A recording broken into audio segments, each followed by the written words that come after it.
All right, fellas. You know what time it is. This ain't ESPN, this is the Ep8 podcast. E? We talking all pro football every single week. Game day stories and the inside leak. From the booth to the field, from the fans to the plays. We break it all down in our own kind of way. No scripts, no suits, no fake hot takes. Just real ones talking what the game creates. We laugh, debate, tell it straight, and keep that football energy great. Welcome to the Ep8. Kick your feet up, it's game day. We got story stats and a couple wild laughs. And that, did you see that kind of flash? Yeah, it's the Ep8, where football meets the hangout way. So grab your drink and press play. It's the All-Pro Football Association Day. Yeah. From Sunday lives to the Monday memes, we talk the highs, the lows, the dreams. From rookie talk to legend pride, we bring the locker room vibe worldwide. We got coaches, fans, and a mic or two, telling it real like the players do. No filters here, we say it raw. That's how we love this game we saw. It's passion, people playing loud with the voice of the football crowd. From kickoff to overtime, that's the show. If you love the game, then you already know. Welcome to the Ep8. Kick your feet up, it's game day. Good friends, good ball, that's our lane. It's the All-Pro Football Association train. Yeah, we're talking all-pro every play with the Ep8. Let's talk football today. Yeah.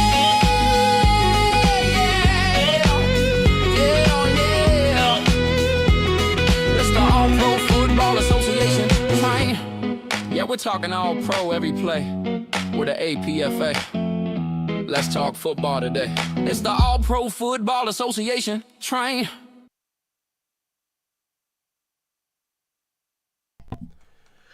Good evening, APF Nation. We are back again, this time only in audio form. Let us know if you can hear us okay as we continue through this episode without video. There is a reason for that, but we just want to make sure you can hear us. In the meantime, Allison, my darling, how are you? Hi, I'm here, baby. She's here. She just got done telling me while we were in the little warm-up music that she was very tired, but she was going to put on a happy face and fill herself full of energy for one more hour while we get this done. That's exactly right. Sometimes we just persevere. Yeah. I appreciate you being here. I also appreciate David Leathers, Jaheim Devontae, James Klein, and B. Steezy in the chat, letting us know that we sound okay. What we want to tell you all is that for this episode and probably a few going forward, we are going to stick to only audio for right now, like a true podcast, for several reasons, but mostly because we have been so busy, and it stresses me out having to get the video prepared, having to get the graphics prepared, having to click through everything as we go through the episode. And if we keep it like this, it's so much better for me mentally. I feel like I can have better conversation with you about the league and what's happened this week. So we're going to try this week, see if everybody's okay with it, and just kind of go from there. Yeah, I think that, when you take off a big bite of something as big as doing like the full streaming video, it sometimes can take the fun out of it if it does cause more stress than enjoyment. And, you're not the kind of guy to do things halfway. So if you're not going to enjoy it, then it's just sometimes a little bit nice to take a little bit of a rest. Yeah. I mean, that's really been the motto we've been pushing with everybody about this league is we want you to enjoy it. We don't want it to be work. We don't want it to be stressful. So we are practicing what we preach here, doing straight audio. We're hoping that this will make the podcast low maintenance. It will allow for better banter, and it'll also allow for more room for me to bring some more voices on the show. If I don't have to worry about somebody's video, I can just pull up audio and we can have a conversation with someone, maybe make things a little more interesting. That's true. I mean, honestly, I'm very little help in this. I just show up down here. You literally showed up 3 minutes before we started tonight. Hey, Hey, I was at church. Thank you for your service. Thank you. Yeah, I mean, you're right. I don't do anything. You are the one who is 100% responsible for prepping all the slides, making sure that all this technology operates. So this is definitely going to be a lot lower stakes in a good way. So hopefully people aren't too sad about it. Yeah. Well, don't let her fool you. She's done a little bit of work behind the scenes gathering some information for the pod, but we'll get to that here in a little bit.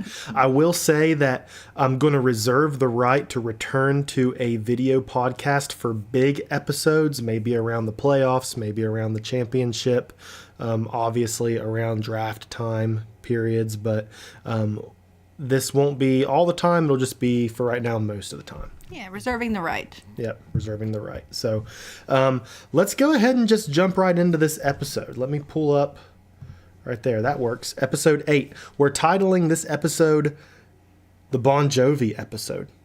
Yeah. Because we're halfway there, baby. Living on a prayer. Living on a prayer. That's us. Can you believe we're halfway through the season? We finished week 5. That is surprising to me only because I kind of feel like it's been long already. You think it's been long? I think it's been long. I feel the complete opposite. Yeah, I think that I just don't. You have preseason, and then you have the draft, and then we have all these games, and then I know there's going to be probably a postseason. That's called playoffs. Okay, and so then I just feel like that it's already been a long time, not in a bad way. Just because I say it's been long doesn't mean that I'm over it. It just, Okay. Yeah, it just means that I feel like I hear 5 games and I think 5 weeks, and I know it's been longer than 5 weeks, you know? Yeah, well, I can't believe we're halfway through the first season. I feel like it's gone really well. I've touched base with both of the other commissioners, all of the other owners with a mid-season pulse. I feel like we're in a real good place. We're ready to make changes for season 2 to make it better. But I'm super excited about it. Yeah. So I feel like we're learning a lot, and we're just going to continue to get better as far as this league goes and how we operate. But let's jump right in to our first segment, which we missed last week, but we have some good things for you this week as far as headlines. So let's jump right into Stone Fist's headlines. And Allison, you kind of spearheaded this week. I did. I tried to take some things off your plate, and I also learned how to send a direct message on Discord. So, How did that go?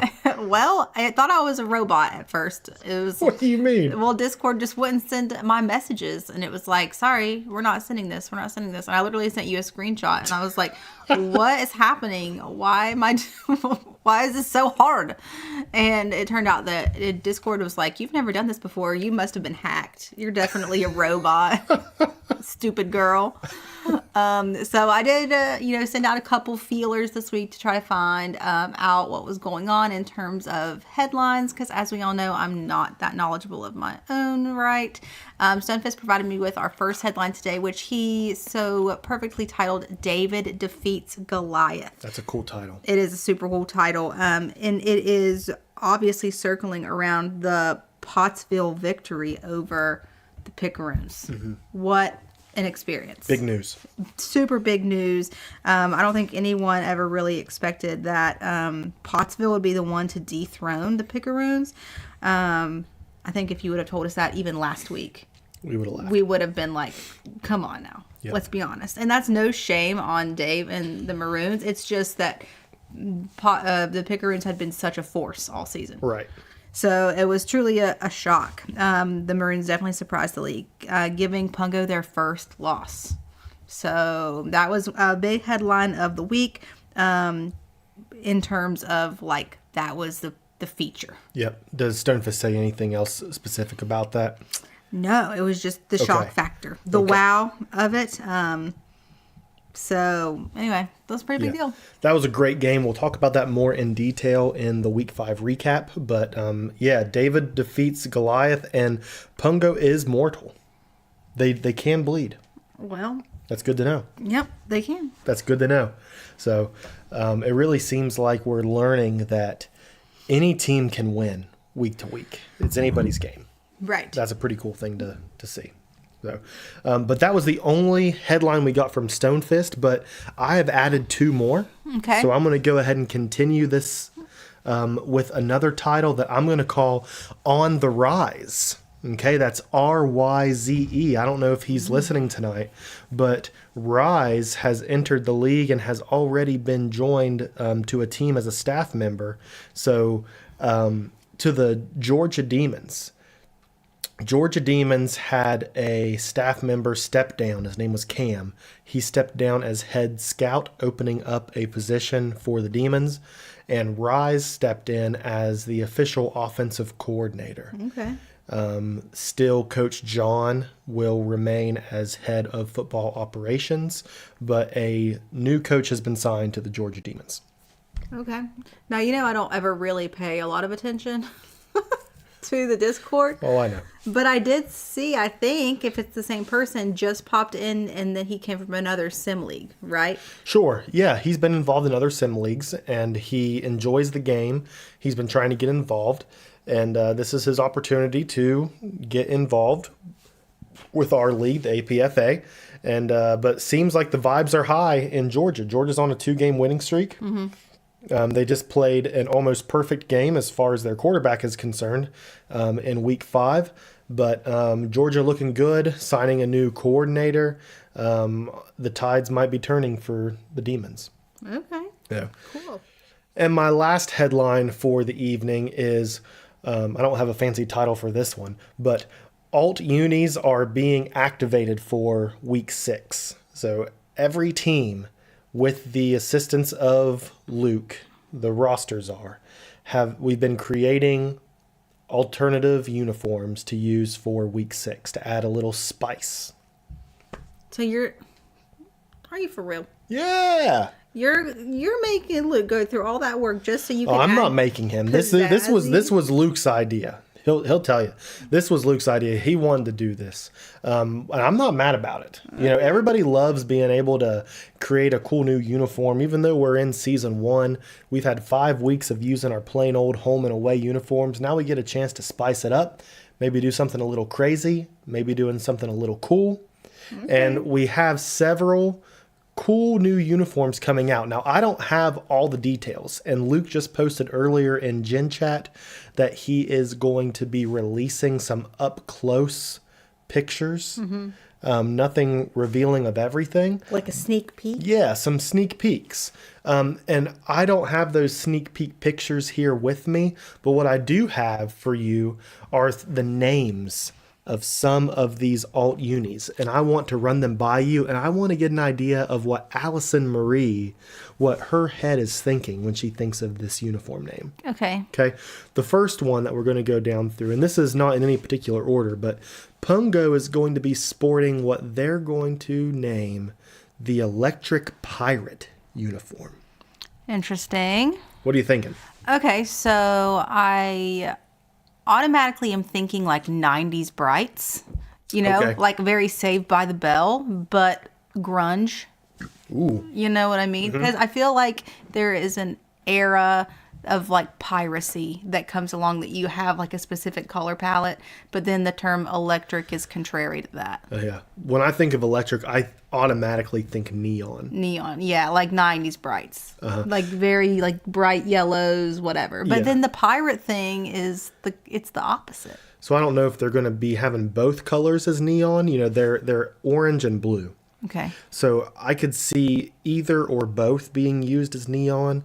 I'm probably going to be leaning more towards the blue. I feel like that's a classic neon color, but it'll be interesting. Yeah, and I don't love, sorry, Pungo, I don't love that color palette for the pirates anyway. Really? Like for the pirate vibe, yeah. And I know like picaroons are different, but whatever. So anyway. So we have the Electric Pirates coming for week 6. Interesting choice. The Neptunes will be releasing a crabs-based uniform. Interesting. Okay, so I don't know if we're going to be seeing anything kind of pink or red. When we do know. the alt uniforms, do the color schemes totally change? They can. They don't have to, but they can. So we could just skip straight from like the turquoise Neptune vibes to straight like red crab? You could. That's a choice. You could. Okay. If the shoe fits, as they say. If the crab fits. Okay. So you're thinking red? Well, you have to. Unless, I mean, I guess technically, like, there's a blue crab situation. Isn't that in... Yeah, that's you like would a think they thing. would name it blue crab, though, right? You would name it blue crab. You would, but... I don't know. It's just weird. I'm thinking pink and red. Pink and red. I'm thinking pink and red. Ugh. I don't think it's going to be pretty, but I think that's what they're going to go for. Okay. So, yeah, that's what I think. Now, your third one is Munich. Yeah, metalheads. Yep, they are going to be sporting the Alpine Storm uniform.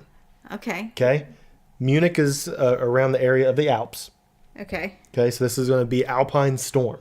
Okay. You know, their normal traditional colors The are black and black, gray. Yeah. So, what are you thinking these might look like? Like a hunter green brown situation. I'm thinking very forest, You're which thinking is forest. Okay. doesn't align with their current vibes, but also, I mean, Alpine Storm sounds like a really manly air freshener for a truck. It really does. Yeah, like that, it's going to smell like woods and man musk. You know? Well, I'm a little biased, but I think it's a great name.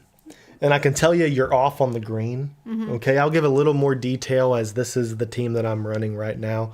But we're going to be sticking to the more traditional black and gray color scheme of the Munich Metalheads. But the storm aspect, there's going to be a little bit of lightning added in. Interesting. A little bit of ka-chow, if you will. Wow. That Okay. sounds like something. Okay. Well, I think the pine situation does just lean itself to make you think tree. And I That's fair. understand why you made that choice. That's fair. The last team that I know any details about is the Maroons. And I don't have a name for this, but all I know is that their uniform is going to be an homage to the Pittsburgh Steelers. Go Steelers. I think, first of all, the Steelers logo is so stupid. It doesn't make sense.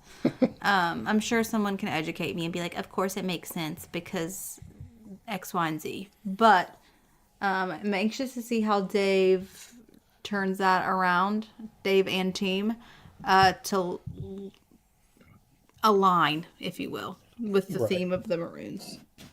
Yep. So, pretty neat. Little shout out to the Pittsburgh Steelers. Go Steelers. But week 6 should be interesting. And honestly, I really like the idea of having something exciting happen right in the lull of the season. You know, right in the middle. I think it's a really good move. You feel like there's a lull right now? Yeah, I think last week we talked about, you missed last week. I wasn't here. You weren't here last week. Zach and I talked specifically about how there's been a bit of a lull in the server. I think it's picked back up. You know, most of that is probably attributed to Dane picking up a second job and not being able to spend every waking moment in the server. He was holding us down. Like he was the foundation. But yeah, I don't know. I mean, I don't want to say that, you know, things are going down by any means, but things kind of get a little flat in the middle of the season, and they pick back up towards playoff time. So, but no, I think this is a great idea to have something to look forward to in the middle of the season.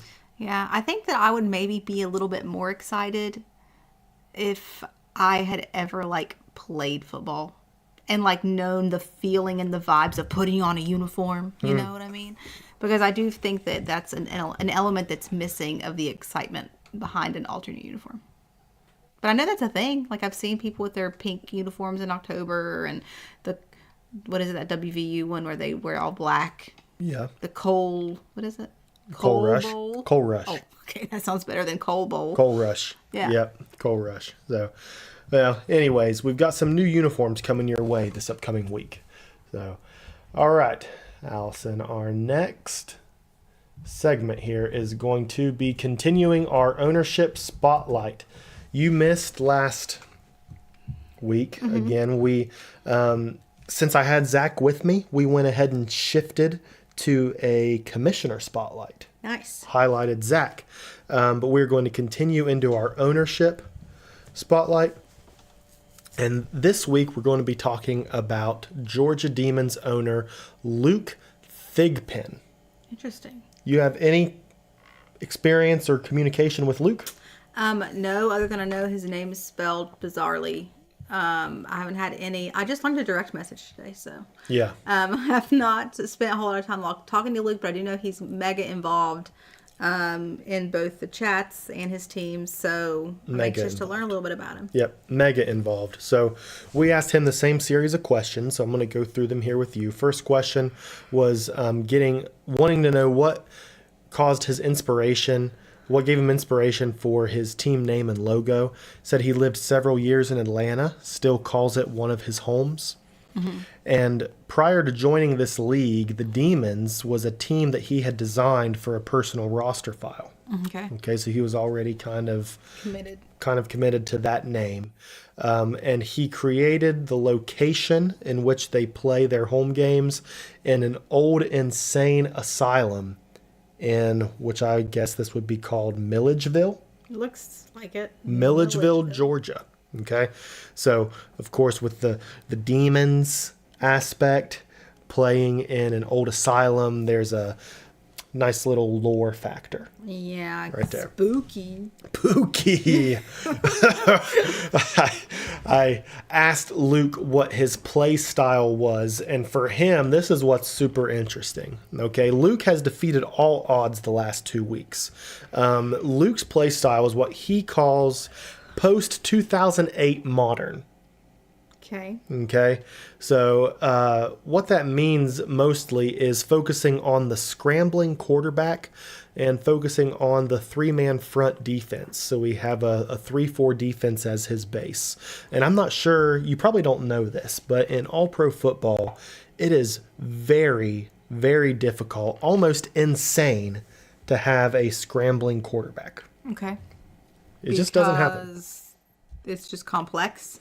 It just doesn't work. Oh. It just doesn't work.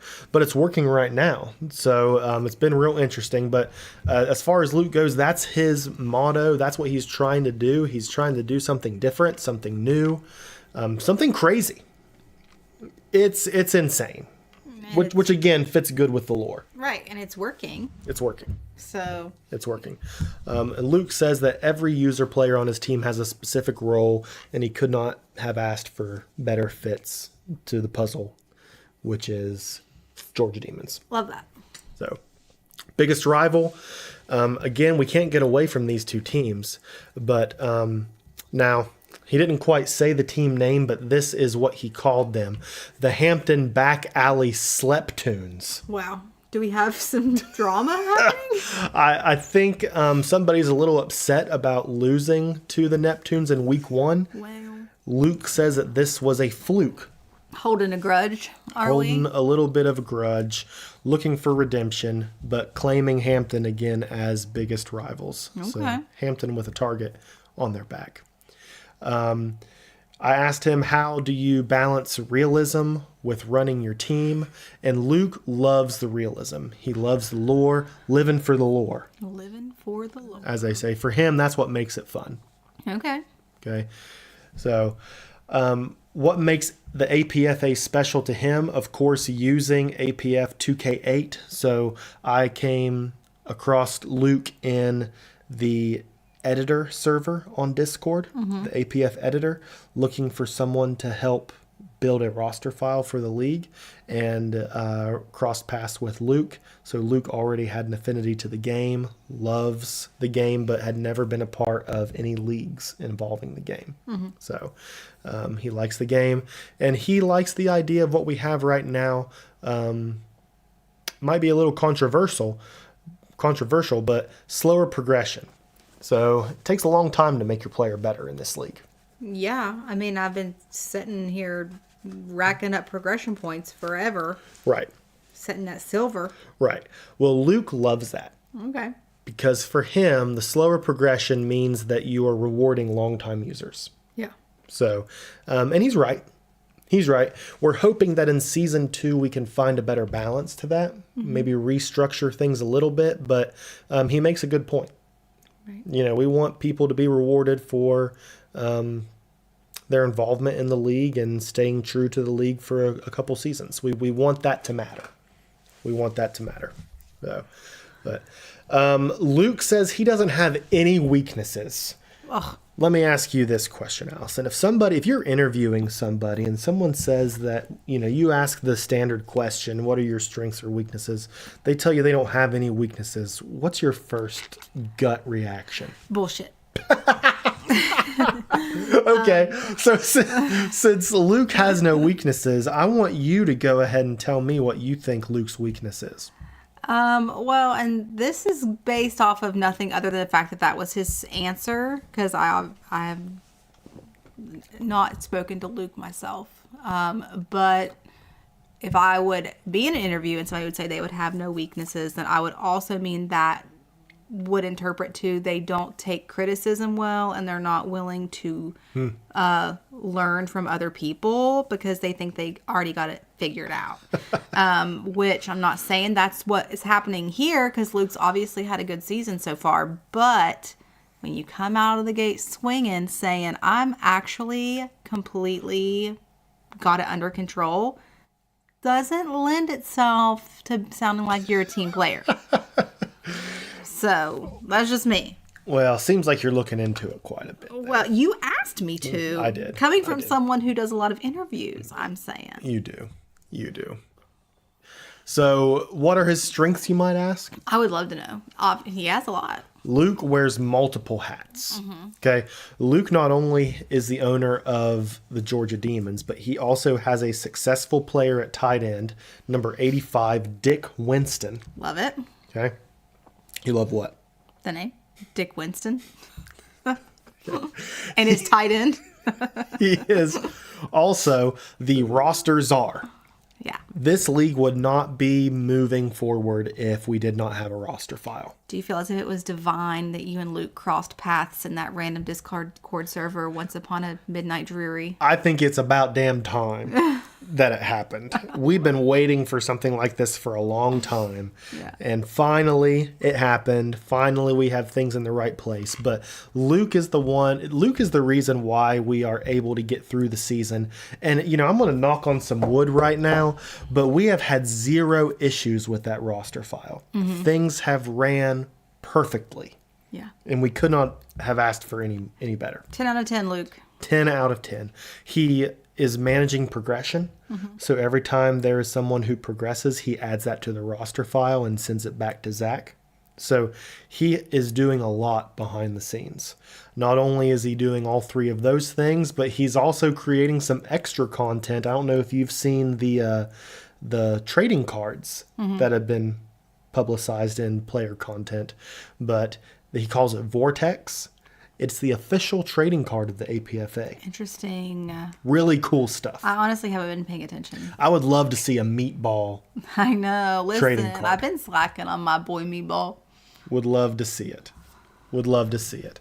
But anyways, he does have a lot of strengths. He does contribute a lot to the league. We're just yanking his chain about saying he doesn't have weaknesses. Everyone has weaknesses. I'm just being a butt. If there was one thing he could steal from another APFA team, he would steal Hampton's moxie when they whoop their ass next time they meet. He's hanging on to that. He's really bitter about the Neptunes. Yeah. I think that if Dane was in the chat right now, he would have things to say. Yeah. In capital letters with a lot of exclamation points. And we would smell what he's cooking. What is up with that? It's a WWE thing. It's a Rock thing. Oh. Okay. Anyways, what's Luke's hot take for the league? Mm-hmm. He says that the Outlaws might be out of the playoff hunt, but will be giant killers in the second half of the season. Lord, we can hope. We're having a hard time. Yeah, you know what? It's only a matter of time until you guys start knocking out some dubs. I know. We had our schedule. This was a little bit messy. We just haven't even played on our home field in the sense that we just haven't been feeling right yet. Yep. And I think that it's going to turn around for us. Yep, I agree for sure. So, I also wanted to mention, closing out this segment, that Luke is going to be organizing an all-star game for the end of the season. This is going to be between the conferences. We have the United Conference and we have the National Conference in this league. He is going to be creating 2 teams for each conference. This will be called the All-Star Game. Okay. He's going to be sending out votes, ballots, if you will, between week 7 and week 9. Okay. And then the teams will be officially announced for week 10. This game will be streamed during the playoffs. Okay. It'll be a lot of fun. So appreciate Luke handling that as well. Yeah. Is that like, I mean, I'm trying to align it with what my brain understands, like a north-south game. Yeah. So let's say, he sends out a ballot and we're trying to figure out who has been one of the most successful defensive tackles for the United Conference. And your player, Meatball Malone, gets voted in. Well, now Meatball Malone gets to play on the All-Star Game, not only by himself, but with a whole team that has been built from the best players of the APFA. So it's like a melting pot situation. Yeah. Okay. Yeah. So it'll be a good chance for all of the best from every team to play each other. Okay. In one last game for the season. Cool. Yeah. Very good. Any final thoughts there about Luke? Thanks, Luke, for all your work with the Georgia Demons. And I am not meaning to sound ugly to you. You got me feeling like a bully. Yeah, well, you kind of were. You literally asked me. All right. Let's talk about these games last week, because I know you watched them. Everyone. You watched every one, every last second. Let's talk about the first game of the week last week. We had the Outlaws playing the Demons. Outlaws fell short. I did watch that. Once again, 23-27. I know. We've had really close games. I mean, it's not like we're getting destroyed. Yep. It's just that at the end of the day, we just can't pull out games weak. Well, you guys really did your best. The fourth quarter killed you. Yeah. You guys had no points in the fourth quarter. You did put up 286 passing, 78 rushing. Did not have any turnovers, but neither did the Demons. Demons pretty much matched you step for step, also with 277 passing, 98 rushing. It was a close game all around. Nothing super standoutish on offense for the Outlaws. What stood out to me was King Jr. with 7 tackles. But the Demons had wide receiver Ledermeyer, 3 receptions for 113 yards. That's a lot. That's a lot. Player of the game was the quarterback for the Demons, John Borreo. How would you say that? I would say Borreo. Borreo? John Borreo. Who's to say? I don't know. But he had an almost perfect game. QBR was 152. I think the highest a QBR can go is 154 or 155. Wow. Super impressive game, again, for a scrambling quarterback. So, any comments on that game last week? No, I think that it's always enjoyable to watch when it's not like a blowout. You know what I mean? As long as these games are really showing what these playbooks can do, I think that's always valuable. Yeah, for sure. Second game, the first game on Saturday morning was Munich in London. Munich pulls out the win 23-20. Congratulations, Munich. I was watching that game early morning with my coffee. Yeah. Yes. And I love that for you. You have been, I know, wanting some big wins for Munich. And everybody loves the Saturday morning hoopla. I loved the Saturday morning games. Yeah. I thought that was super fun. Yeah. Really enjoyed that. So, Munich clocking in at 247 passing, 115 rushing, 1 turnover. London, 306 passing, only 9 yards rushing. Yeah, what's up with that? So some teams proving that they can get it done through the air, but, well, let's say proving to be one-dimensional. But had 2 turnovers, 2 interceptions that were handed over to Munich that game. London had a wide receiver standout, in my opinion, Boo Chisholm, 3 receptions for 61 yards. He averaged over 20 yards per catch. Wow. Okay. Way to go, Boo. Yep. Player of the game was Munich's running back Carlton Rhodes, 12 rushes for 115 yards and 1 touchdown. Standout defensive player that game was Munich's defensive player Lynch with 2 interceptions. Same player had both interceptions. Wow. So, but Munich, the underdog by 2 possessions, coming through in the final drive, kicking a field goal to win. Okay. So, Did you last week pick Munich to win? of course, I picked Munich to win. Okay. So, super exciting game to watch. The Neptunes and the Tribe. Neptunes fell short. Tribe wins 22-16. Wow. How did you enjoy the chat during that game? Was the Neptunes chat hot? Usually they're one of the most vocal teams. Neptune's chat is always hot. Right. Neptune's chat is always hot. Neptune's not scoring near as many points as they usually do, only scoring 16. So Neptune's kind of stalling out against the Tribe. Tribe having a great game through the air, had 343 passing, did fair on the run, 42 yards rushing, only had 1 turnover. Wide receiver Ryan Davis had 167 yards receiving. And Julian Gasca, 3 receptions for 75 yards. So Tribe really getting it done with their receiving core. Right. Neptunes, over 300 passing, 314 specifically, only 14 yards rushing. So I think we're starting to see a pattern here that you got to be able to do more than just throw the ball. Right. In this league. However, the player that really showed up on the Neptunes was the Weapon X, Mr. Fowler himself, 12 receptions for almost 200 yards, 190 yards. Okay.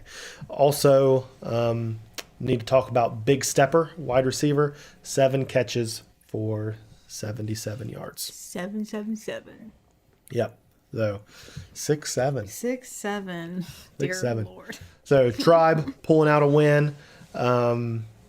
Neptune's still trying to hang on to the momentum that they're starting to lose a little bit. Oh my, your lightning will strike you.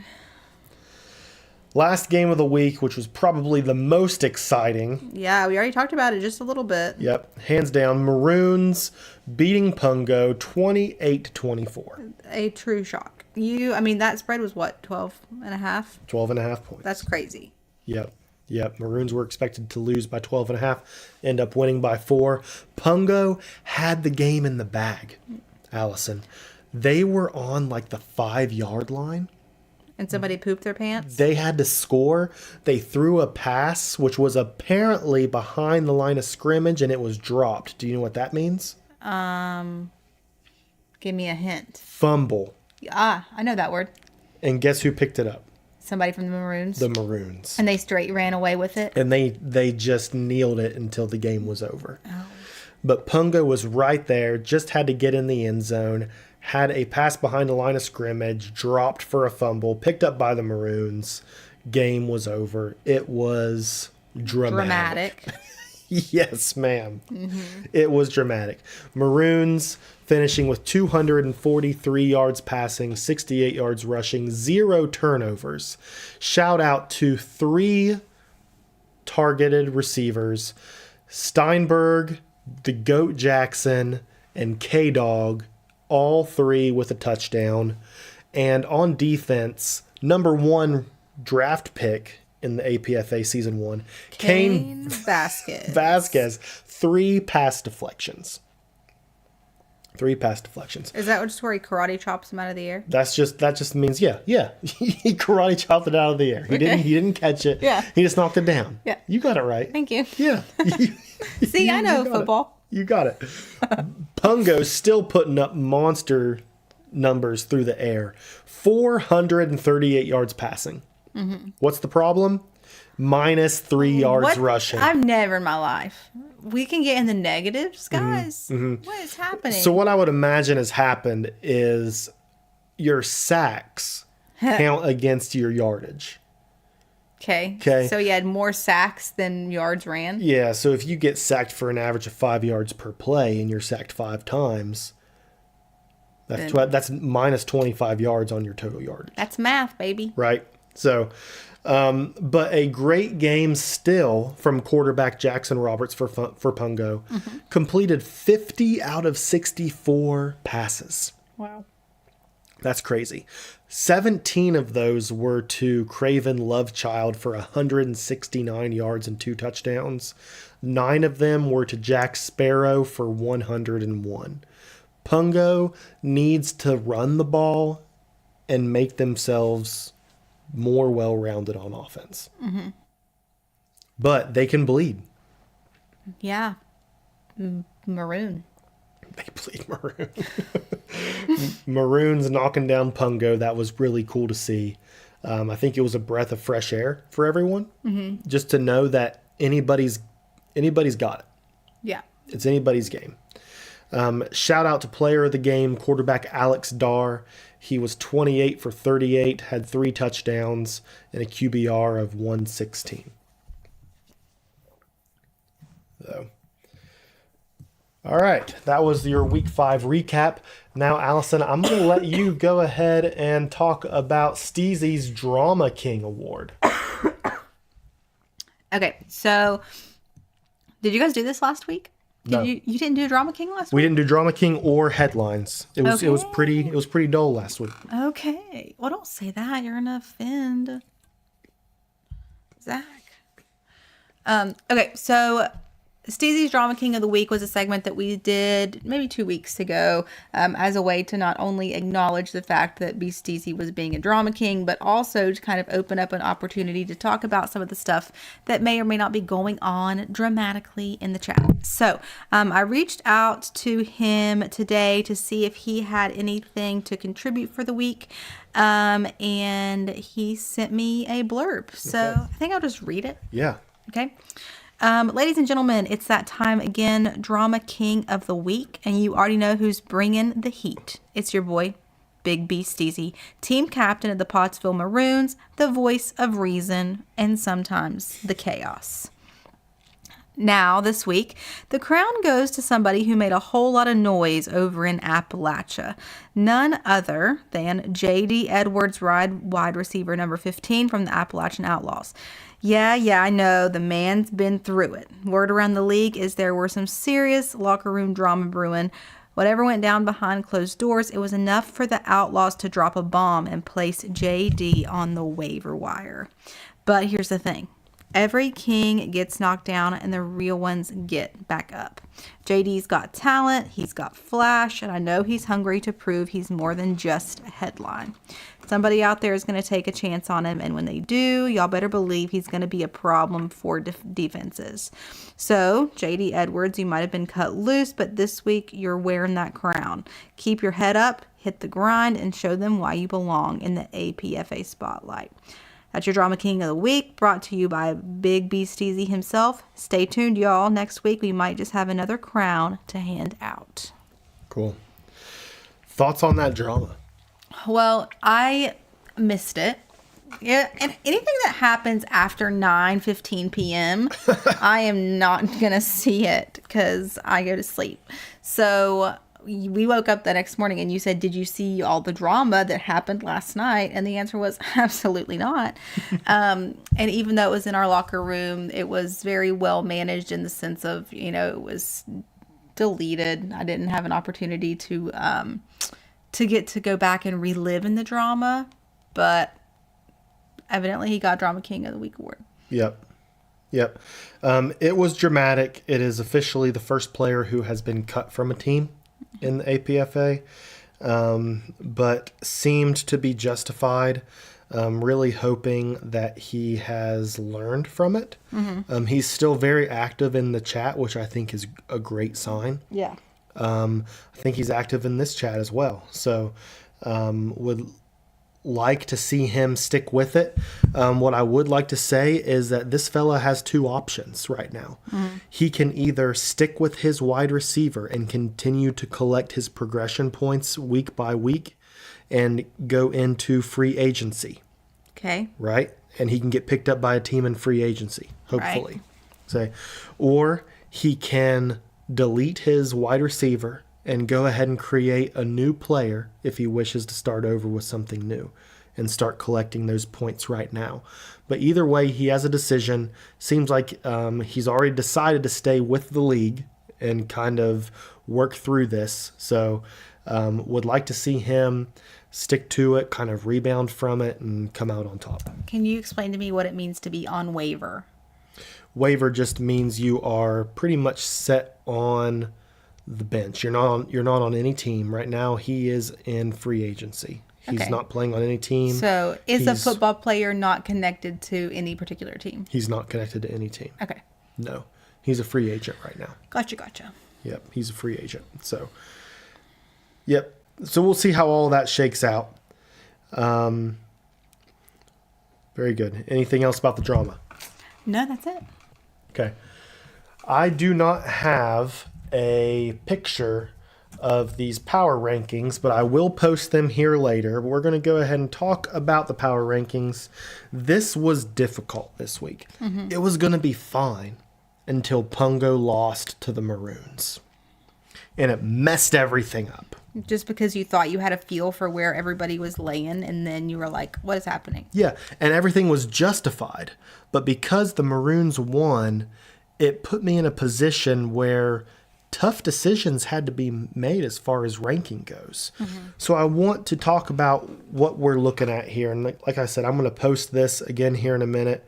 At the bottom, number 8 remains the Appalachian Outlaws. Naturally. They need to get a win. They're 0-5. Right. As painful as it is, we need to be at the bottom. Yep, they need to be there. Here's the really... Painful decision. Yeah. London drops 4 positions That's a lot. down to 7. Yikes. Back-to-back losses for London. Drop down to number 7. Reason for that, Georgia Demons are staying where they were at number 6. Munich Metalheads staying where they were at number 5, while Pottsville moves up 3 to number 4 after beating the Picaroons. Right. Okay. Hampton Roads loses to the DC Tribe, drops down 1 to number 3. Tribe moves up 2 to number 2. And as far as I'm concerned, Pungo's still at number 1. Right. Which I know just because you lose a game doesn't mean you get dethroned from your number 1. So I am interested to see if people are going to be spicy about that, just because everyone's kind of probably tired of seeing Pungo on top. Yep. But just because they lost a game by not very many points doesn't justify them to be taken down. Yep. So that's where we're at going into week 6 with the official rankings. If you don't like it, do your own rankings. Yeah, screw you. Hey, chill out. Sorry. I don't need you to be that aggressive yet. Oh, when can I be? I'll let you know. Okay. So, all right. So we are halfway through the season. Let's talk about the playoffs. Is it too early to talk about the playoffs? Yes, but we can do it anyway. Here's what I want to know from you. Okay. In our playoff regulations, the top 2 from each conference make it, plus the next 2 best teams. So 6 of 10. 6 of 8. 8. Oh, okay. So my question is, who doesn't make it? Who are your worst 2 teams? Who does not make it into the playoffs? Okay, well, as of right now, the Outlaws haven't won a game. So we would assume that they are not, based on performance to this point, going to make it to the playoffs. I think it's safe to say that the Outlaws are one of the 2 teams that do not make it. But what's interesting is, who do you pick for your second team to not make the playoffs? I'm going to pick the Munich Metalheads. Because if I'm going down, I'm taking you with me, Big Daddy. Neither one of us are going to the playoffs. We're going on a cruise. That's funny. Okay. That's fair. That's fair. That's unjustified, but it feels right. Oh, I haven't really thought about this too much. I agree that the Outlaws are one of my two teams. But we have we have 2, 2, and 3 teams right now. That's the Pottsville Maroons and the Georgia Demons. Mm-hmm. So, Georgia seems to be, well, both teams seem to be moving forward in momentum. Right. So, but I am probably going to say, say it. I'm going to pull an audible here. Ugh. The Neptunes don't make it. What? Are you kidding? The Neptunes are 3-2. They've just lost their 2 games in a row. You think they just started out really strong and now they're on their decline? The Neptunes play Munich next week. I'm assuming that Munich is going to beat them, making them 3-3. Have their third loss. I think the Neptunes start getting figured out. And I've told you several times, and I've made it public knowledge that Neptunes are one of my favorite teams. Yeah. But I think they get figured out. I think they are the other team that doesn't make it to the playoffs. Whoa. If that is the case, then I will be shocked. Just because they have such hype around them and they've had such a vocal season. Yeah. I would be surprised if they don't make it to the playoffs, if only on morale alone. Yeah. Well, it's hard to say. There's still a lot of season left to be played. Still a lot of games left to be played. We're only halfway done. We're halfway there, baby. So, but let's talk about week 6. Let's wrap this up. Okay. Week 6, we have 4 games coming up. The first game is Pungo in London. Okay. Pungo favored by 7.5 with the spread. What's your pick? I'm going to pick Pungo. I think that they're going to be pissed. They're going to come in hot this week because I think, thoroughly expected to have an undefeated season at least through the first half, and they didn't. So I think they're going to be coming in hot, a little bit spicy, and because of that, they'll change some things up and probably take London. I don't know if it'll be by 7.5 points, but Okay. I picked Pungo. I love picking against you. Well, I think London continues to satisfy the entire league by defeating Pungo a second week in a row. okay. I think London wins. I would like for somebody to statistically go back and suffer through the last 5 minutes of these podcasts and figure out who has been more right. Yeah, I'd like to see me or that too. you. I'd like to see that in too. these picks. I'm not going to do it, but somebody can. I think London beats Pungo. Okay. I do. I mean, I hope. I think do. it'll be fun. Neptunes in Munich. Munich is favored to win by 3.5 points. Okay. You've already picked Munich to win. I picked Munich. Yeah. For the sake of argument and the fact that you're shitting on the Neptunes, I hope they win. I hope they prove you wrong and that they bump Munich down a notch. Because I want to see Neptunes in the playoffs, and I don't want to accept your bad juju. Okay, that's fair. That's fair. Game of the week, the DC Tribe at the Georgia Demons. This is an even spread. Pick your winner.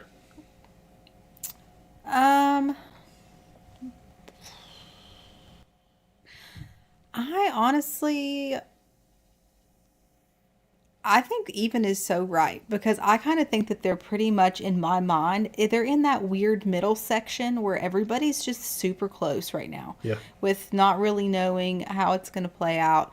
I am inclined to pick a Demon win today simply because I feel closer to Luke after learning about him today. Okay. So I'm Okay. like, go Luke at this point. Okay, give me Tribe. Of course. Give me Tribe to win. So, and then the last game in the slate, the Maroons favored by 5.5 points against your team, the Outlaws. I would just like to win. Yeah. Yep. We want to win. Now, is it disheartening to know that the Maroons beat Pungo last week? Hell yeah, it is. Because the Maroons were the ones who dethroned Pungo after 4 straight wins. Yep. So does that make me feel confident? No. But it would be awesome Super. to see the Outlaws beat the Maroons after the Maroons beat Pungo. What an upset. Yep. I'm with you. I want the Outlaws to win this. You're on my team? Yeah, I want the Outlaws to win. I think the entire league, besides B. Steezy and Dave Barr, are rooting for the Appalachian Outlaws. Yeah, just for the sake of spontaneity. Of getting on the board. Yeah, we need to win. And it would be really good for morale. Get them on the board. Get them on the board. So, very good. Well, Allison, we talked about a lot tonight. I kind of liked the way this was set up. I'm not sure how our viewers liked it, not being able to see our pretty faces, not being able to see all of our graphics, but the pressure was way off, and I felt like we could have better conversation. I feel so connected to you I and the hate APFA. You make me so mad sometimes. When do you have girls' night again so I can bring a guy on here? I did a good job. I talked about karate chop and footballs and everything. Oh, yeah, because you karate chop footballs all the time in real life. So, well, we have an exciting week 6 upon us starting Saturday, I believe. So, but, Allison, do you have any final remarks? I don't. I am going to request that the next time that I come down here in approximately 7 days, you have a more diverse mini fridge selection. Yeah, I didn't have anything for you down here. You didn't. This is sad. We'll make sure we get you liquored up next time. Oh, great. So. All right, guys. Thank you, everyone, for tuning in.